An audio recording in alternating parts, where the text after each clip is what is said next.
Well, it appears that my agitation is paying off. It's finally starting to yield some dividends. Let me explain. For the past couple months, well, first of all, I've only been really active in the YouTube online intactivist community for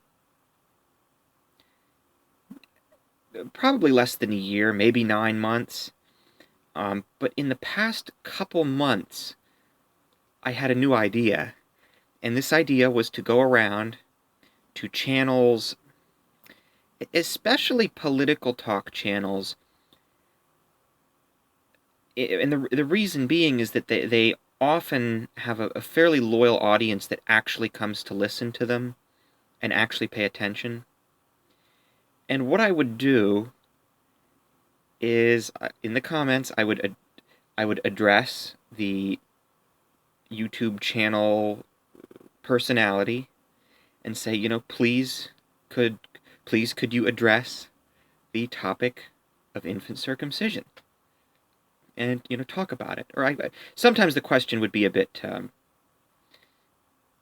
I would lay my cards on the table and say, could you please address the child raping practice of infant circumcision?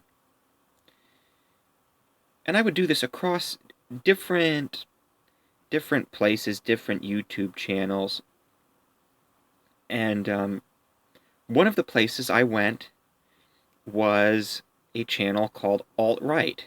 And this is the channel of a man named Richard Spencer, who runs the National Policy Institute. He's a big pundit in the rising alt-right movement in America. I've actually trolled his videos pretty hard, with varying degrees of support from the commenters. I typically get quite a bit of support from the comment sections, but to date, none of the other YouTube personalities have ever acknowledged me. I imagine some of them have seen me. I get in there pretty early. That's typically when I do it, because I know people will see it. But anyway, I was on his channel the other day, and Richard Spencer was doing a collaborative video with a guy by the name of Styxhexenhammer666. He's I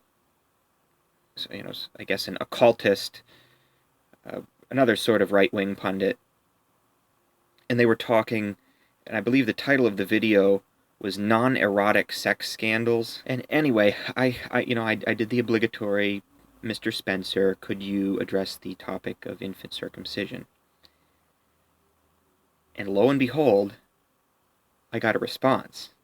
Not from Richard Spencer, but from Styxhexenhammer666. And he's a fairly large YouTuber. I mean, you can check his channel out. He's exploded in the past year. And this man, Styxhexenhammer666, he's a young guy, replied back the first comment right after mine on the main page, replying to me. And he commented and said, "I support this."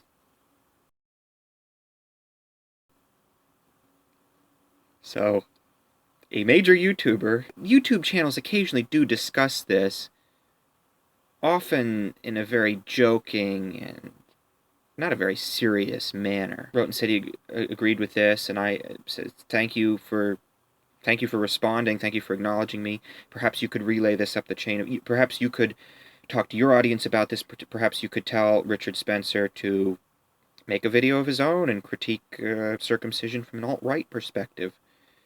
I think that may be very interesting. And he replied to me and said he actually had addressed the issue in the past, and I think I may have actually noticed that before. Maybe not, but in any event, he had, and he did agree. He was critical of it, and I thanked him for that, and still urged him to urge Mr. Spencer to talk about it. We went our separate ways. This was, I believe, May the 22nd. Well then, May the 23rd, Styxhexenhammer666 comes out with a video on the Detroit emergency room doctors. Well, at first it was Jumana Nagarwala, but now there's 2 other people that have been arrested, and it's the first female genital mutilation case in about a decade. And he makes a video about this, about 24 hours after our conversation.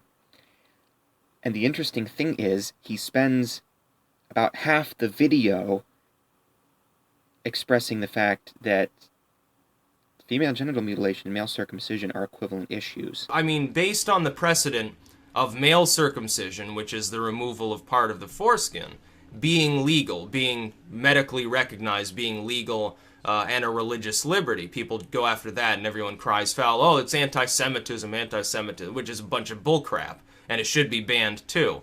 But that's the precedent, unfortunately, that has been set, is it's okay to mutilate a male child's genitals. Now, I oppose them all. None of them are necessary. In all cases, consent is clearly being violated. It's also a bit perverted, in my opinion. But then again, so is like male infant circumcision, and that's perfectly legal in this country. For some fucking reason, we've retained this weird medieval practice. And his audience quite readily agrees with him. So, I mean, this has provoked a lot of discussion. His audience essentially agrees with him. I think there's a lot of shift among young people. I think millennials are quite hostile to circumcision, and some preliminary poll data that I've seen indicates this as well. I'll probably touch on that later.